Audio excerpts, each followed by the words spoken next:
SmackDown Live doing better than Monday Night Raw? Dolph Ziggler actually going to be pushed at least a little bit to face Dean Ambrose to the WWE World Heavyweight Championship for SmackDown Live at WWE SummerSlam. And big news on the WWE superstar leaving the WWE officially. That and more to be discussed here in Steve's Wrestling Ramble.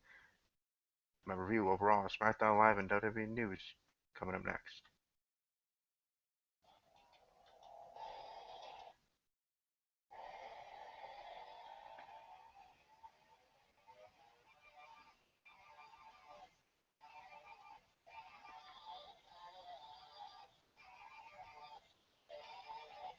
Alright, well, welcome to the episode, welcome to the show.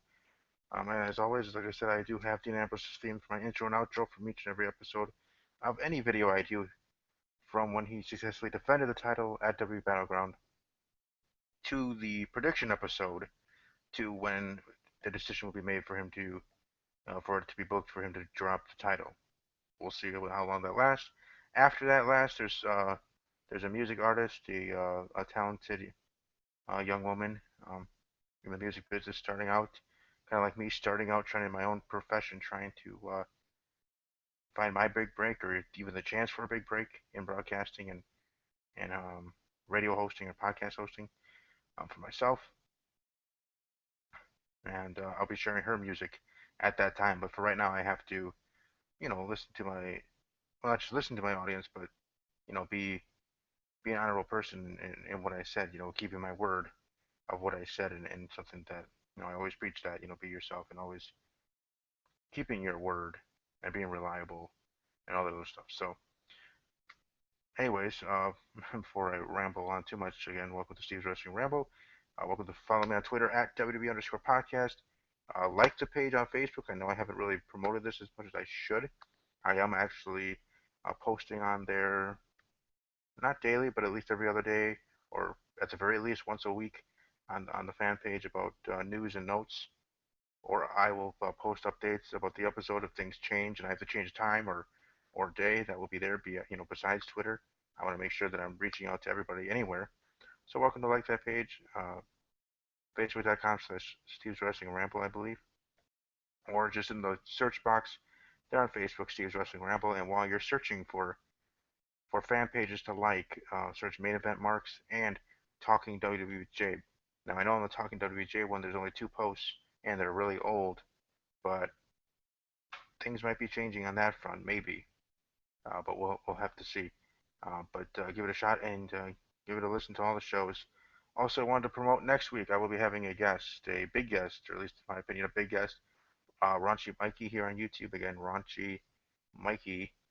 He does reviews of WWE shows. Specifically, he does reactions to moments during WWE shows, Raws and Smackdowns, and pay-per-views alike. As I see from his, or can view from his video, he's a fan of Dean Ambrose and of Randy Orton as well. But we're planning to have him as a guest in next week, hopefully, to talk Raw, SmackDown of that week. To talk a little bit about his channel, how it started, where he wants to go, and everything else that he's a part of. Kind of an interview as well with him. But let's get into the reviews for Monday Night Raw and SmackDown Live. First off, let's start off with Monday Night Raw this week. And it starts off with Sasha Banks. That's a breath of fresh air. You're used to, or we're used to, and almost ingrained in us to have to deal with having the Authority coming out. This time we have Sasha Banks music hit, and she's coming out. The women's gonna start the show off. Yes, it'll still be a 20-minute promo, but instead of it being of the Authority and most people crapping on it because it's the Authority and that's fun to do and the cool thing to do. Like I said, I respect everybody's opinion, but I agree to disagree in that thinking. But anyways, this for most of the WWE audiences was refreshing, was good, was cool, and Sasha Banks being a fan favorite and not just representing being women and starting off the show with a woman promo between 2 women was an added bonus as well. You see where I'm trying to get to there. We have Sasha Banks, excuse me, starting off the show. Promo, Charlotte interrupts her, back and forth between Charlotte and Sasha. I really enjoyed their little back and forth. They both handle their own. Charlotte's really getting better, in my opinion. Not like she was ever bad, but better as in ring promos and everything. So really held her own against Sasha Banks, who is one of the best in the women's division with cutting promos, not just in wrestling skill, but in promo skill as well. Then Chris Jericho comes out of there with the quiet, quiet, quiet, saying it like so many times it makes you want to shut him up. But just playing a great heel as he always has, and as he's been doing really well since he came back. I'm surprised that he's still here. I thought it was just going to be to WrestleMania, maybe a little bit afterwards, but still being here past Money in the Bank, now heading into SummerSlam. I didn't think that this run would last as long as it has. I'm happy that it does. I am a big fan of Chris's all the way from the start, from his days in WCW when they were treating him like what over there, to his debut on WWE with The Rock, promo with The Rock, and everything from there. As as they say, the rest is history. Chris Jericho comes out, and then Enzo Amore with Outcast. Enzo Amore on his own coming out. So the interaction with all four of these talents was pretty entertaining. Enzo kind of hitting on Sasha Banks. It was kind of funny. I think I would have enjoyed it personally if I was just in the moment watching it and thinking, oh, maybe on screen they could be a couple. But the fact of me being a podcast host, journalist, and all this other stuff, and knowing behind the scenes stuff, and knowing Sasha Banks is dating someone, and Enzo Amore is dating somebody here in the real world, real life, outside of the W world and WTV, that it wasn't as enjoyable to me. Maybe I'm the only one thinking that way. Maybe I'm overthinking it. I probably am, but that's just my opinion on that. I still enjoyed it for what it was, but it wasn't.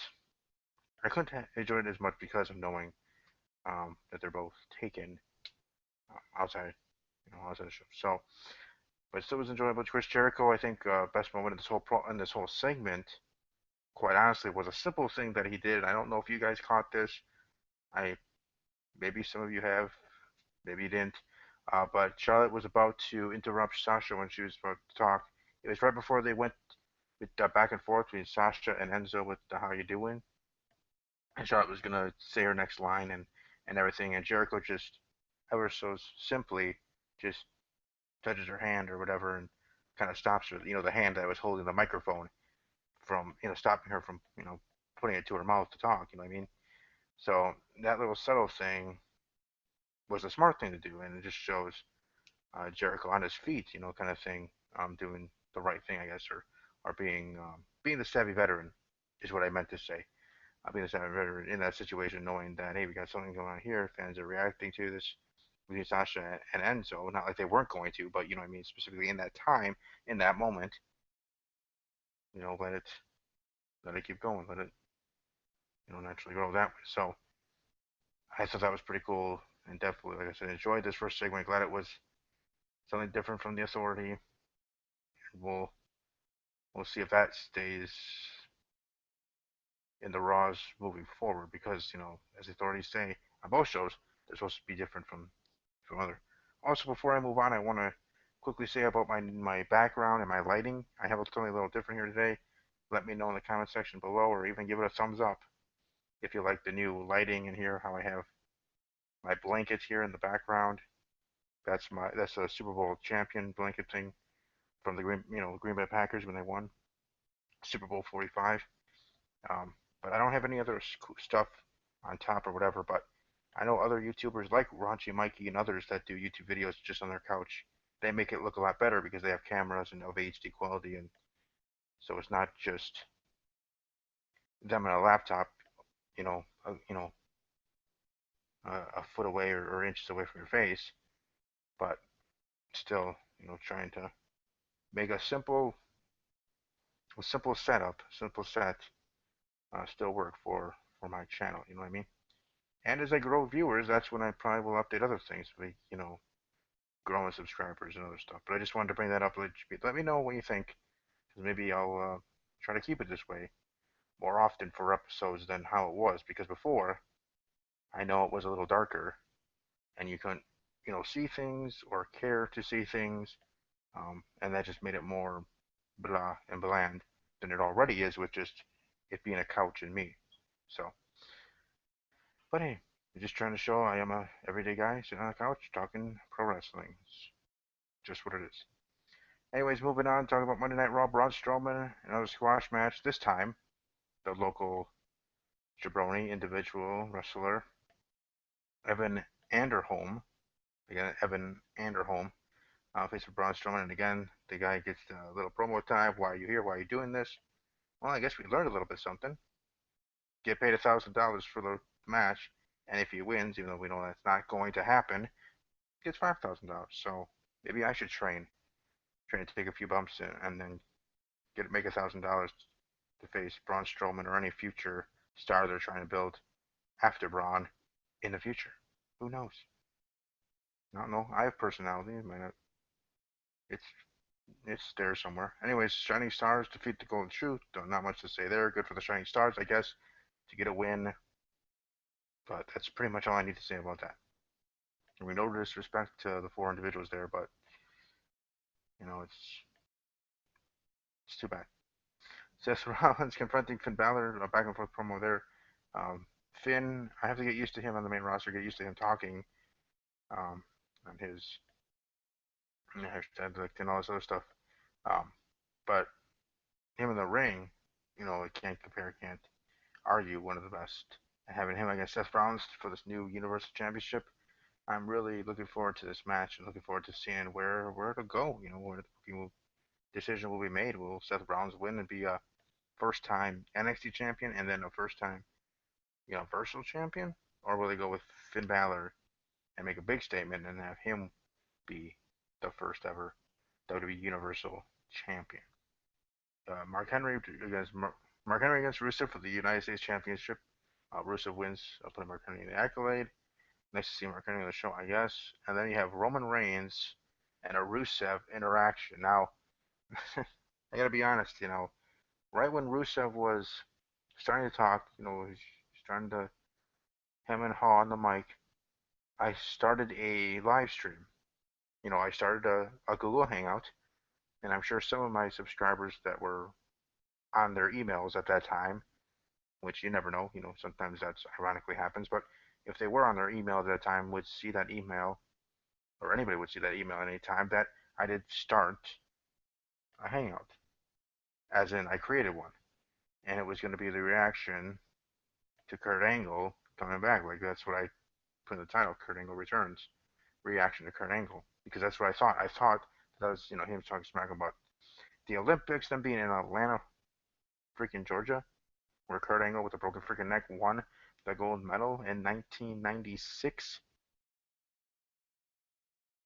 which is 20 years from now, or 20 years ago, here in 2016, 20, 30 years ago. I mean, come on now. I thought it would be a perfect moment. I don't know if you could get any more perfect of a moment to have Kurt Angle to come back. Really. I mean, if he comes back at the Royal Rumble, cool, awesome. I'm gonna mark out as I tweeted at Kurt Angle, at Real Kurt Angle. I tweeted out to him, let him know I already have two tweets in the holster, I guess you can call it, or whatever you wanna, whatever the saying is, but two tweets ready on my phone because I can tweet from my phone to my personal Twitter handle at army underscore strong underscore 06. I have two tweets ready that when he does make his debut, or not debut, but his return to WWE, whenever, wherever, however, that I have those tweets ready and ready to go because I'm looking forward to that.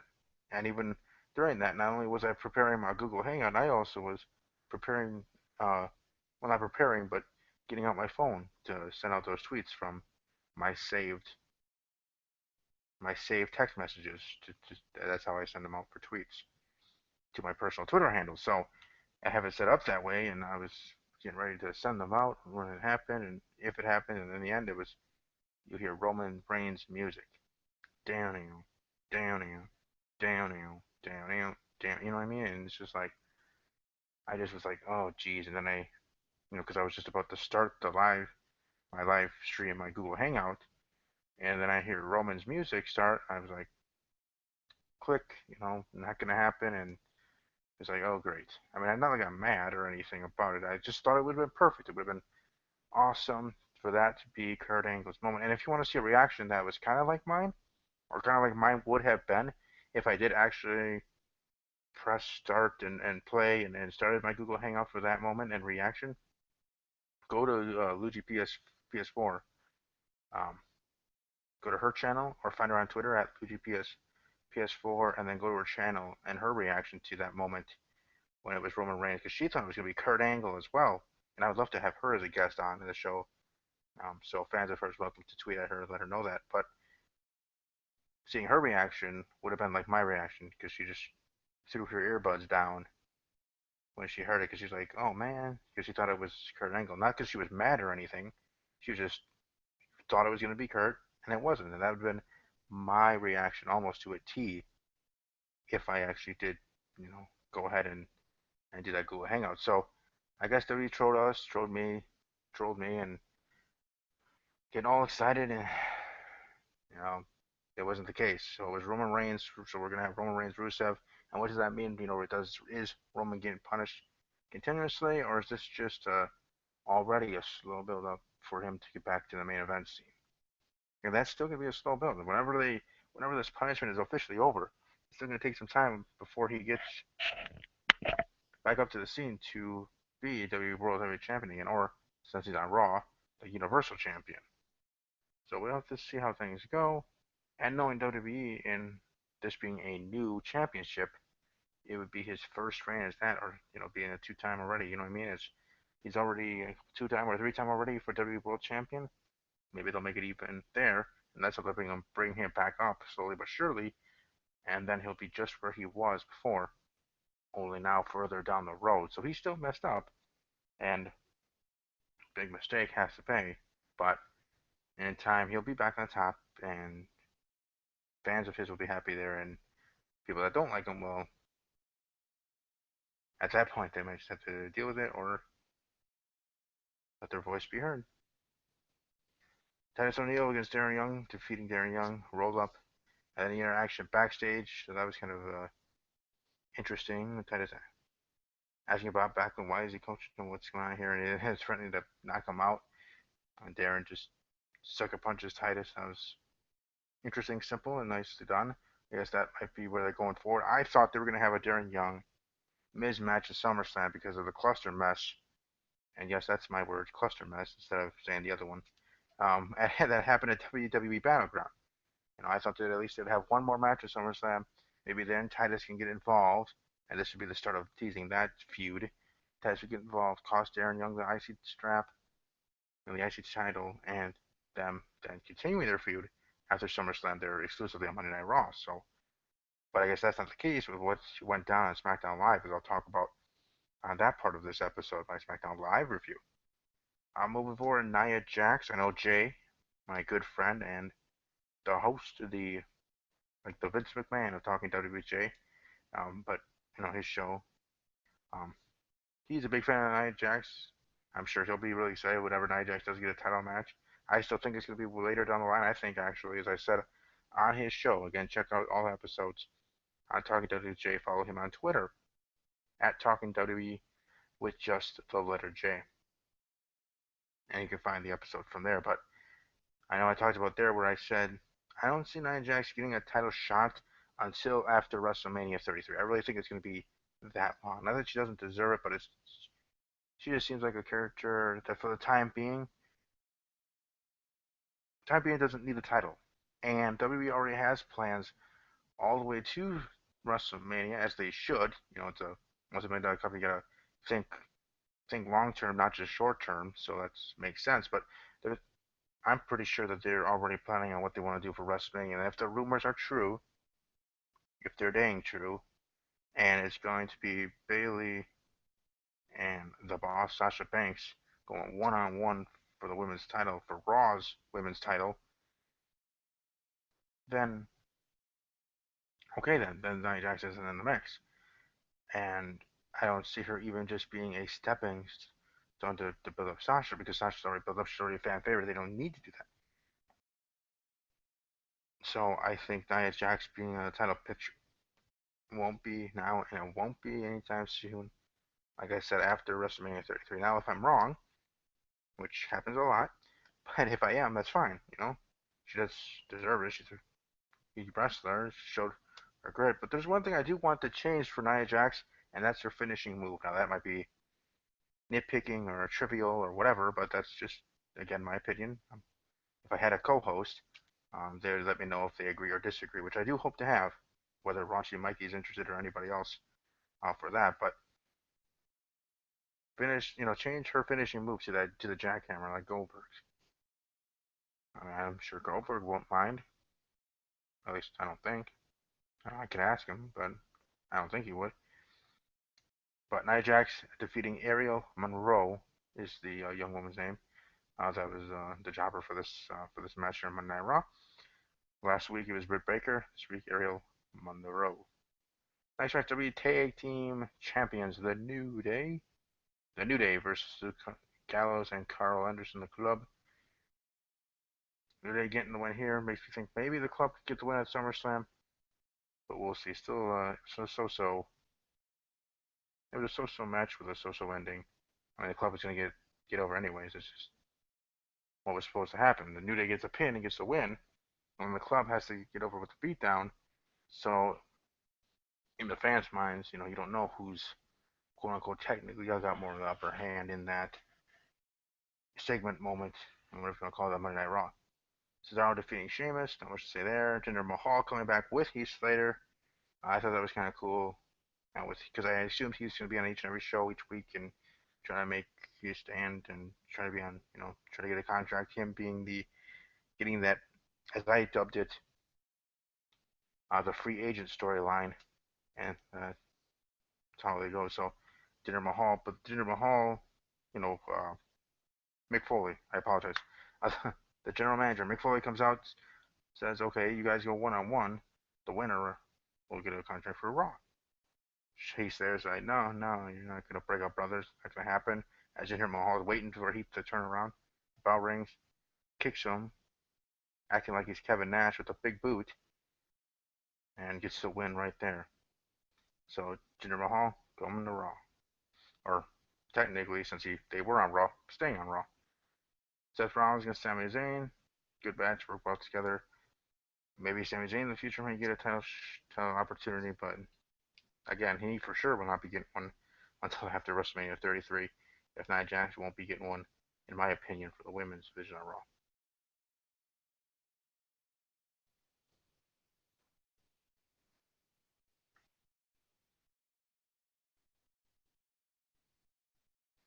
Randy Orton attacking Brock Lesnar. Brock Lesnar goes to promo. Brock Lesnar and Paul Heyman coming out there. Sorry, I was just watching something on ESPN. Uh, Brock Lesnar, Paul Heyman coming out there for a promo. Randy Orton coming out of nowhere. RKO. I actually didn't think Randy Orton was going to make an appearance. I thought it was just going to be a promo done.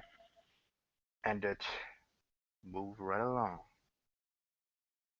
But no, it was kind of cool. So that's pretty much it for Monday Night Raw. Let's slowly transition here to Thursday, or not Thursday night, Tuesday night, Smackdown Live.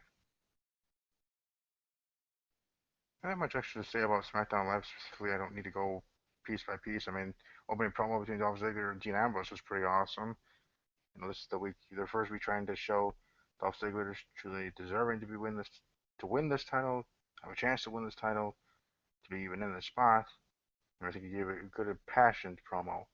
But then again, he always does that, and he always steals the show. And I kind of believe in Ambrose of what he said about you're going to steal the show, but you're not going to be taking my title. He's in the end, he's going to be Dean Ambrose is still going to be champion. So, but at least they're in the build-up to the title match. They're at least showing Dolph Ziggler being someone that you think could be the next champion. I mean, it was so far. I mean, this whole show was like the Dolph Ziggler show. Um, for this episode of SmackDown Live, because they were trying to build it up. They even have a one-on-one match with him and Bray Wyatt. And the only thing I didn't like about having that match is teasing Bray Wyatt fans again that maybe we'll be pushing him now or whatever, and in the end he just loses. Does that really make the best choices? I don't know. But either way, SmackDown Live, pretty good show, solid show, and promo between AJ Styles and John Cena also was pretty dang good. Brock Lesnar invades SmackDown Live and gives Randy Orton an F5, so that was interesting to say the least.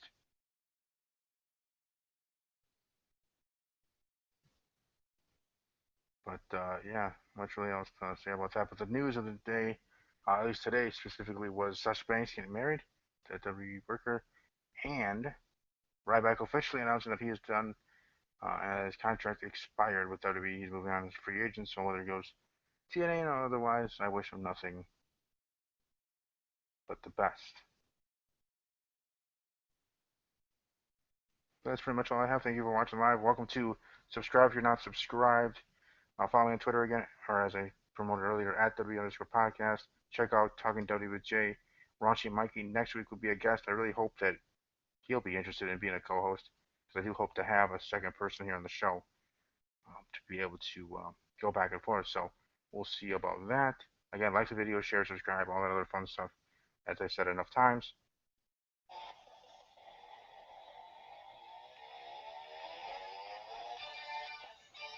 And enjoy the rest of your weekend as well. I have a busy weekend. I have a high school reunion to go to, 10 years. So I'm starting to feel old, if not this thing making me feel old. But 10-year reunion, 10 years ago. So that'd be nice to see old friends. And you guys enjoy your weekend. Stay safe, have fun. And as always, take care.